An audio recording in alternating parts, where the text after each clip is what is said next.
Hello again, Rich Gray, Bob Kemp, NBC Sports Radio AM 1060 from Cards Camp in Glendale. Back from following their practice yesterday in Tempe. It was both outdoors and in their brand new bubble, which I bet was exciting for some players.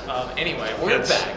Veterans. Yeah, the veterans. Yeah. They're glad to Where's get this out. been for the last 10 years?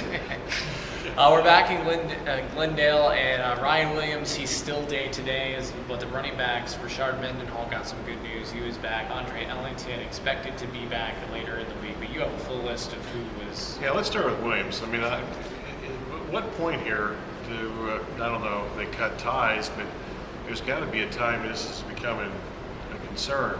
Yeah. And I don't know if we're past that point or not, but I saw him working on a bike. He doesn't look like he's going to play tomorrow or anytime soon. So, yeah, he's the guy that guaranteed last week, which is probably foolish at the time. He's not a medical guy. Right. He guaranteed, or being close to guaranteeing, that he was going to play against Dallas on Saturday. And if he misses this, he's missed basically 3 weeks. If you just count the 2 games in the week that he missed before that, roughly.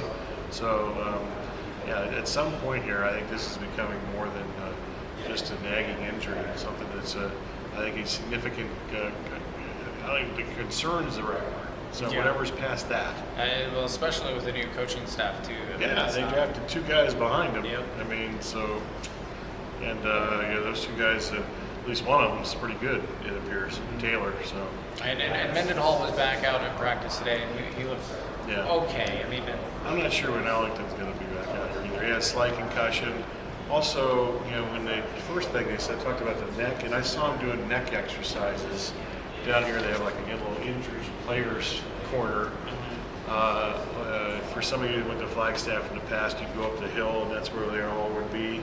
They have a little corner for them to do some rehab or whatever, and he was doing neck exercises down there. So if he's doing those today, I'm not thinking he's playing anytime soon either. Yeah, so probably not. We'll see. But again, you have the full list. I do. We have several back, and before we get to that, Darrell Washington down here today, apparently meeting with Paul. I always say tag team, but Roger Goodell is the commissioner. Yes, Roger Goodell. Of course, he's been suspended 4 games already, and that was before he had the assault arrest.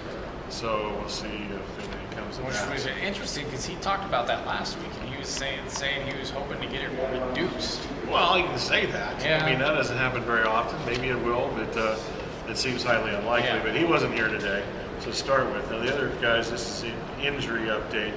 Players returning today that weren't practicing last week or missed the Green Bay game, or both, were Robert Gill, Kerry Taylor, Jamel Fleming, who was mentioned specifically by Arians this morning, and he needs to get back on the field. Rashard Mendenhall, Alex Okafor, Darren College, who immediately came in, was the starting right guard today. So much for all those good Paul Fanica words. Back to the second team. Guys that did not practice today, we have a couple of new additions to this. Jared Dillard had a concussion, one of the wide receivers in the game on Saturday. Also, Jonathan Amaya injured his knee, supposedly a sprained knee in the game Saturday.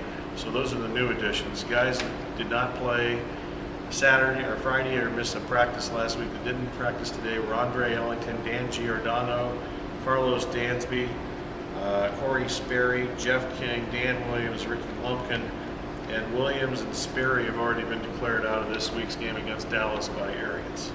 So that's some good news for Kerry Taylor, though, him coming back as he's battling for the wide receivers. However, I think he had the worst night of anybody on Friday night because he wasn't there, and Hawkins and Brown were making plays. Yeah. But another sign, I mean, Arians has the no fighting rule. There was a couple times where today, the fisticuffs came out. There was especially one drill. There was Fanica was going. Cheat sheet. Ronald Talley. I can never remember his name. My apologies. There was a play. They were doing just guard tackle drills, pass blocking drills, and Fanica got shoved back into what would have been the quarterback on one play. The next play, he got him on the ground, and then he kind of stepped over him, and then he tried his own. So that he got like 15 other linemen there, and so he immediately broke up anything that might happen. But there has not been a training camp fight. That's Bruce Arians' policy. Where is Pete Kendall when you need him? Jeez.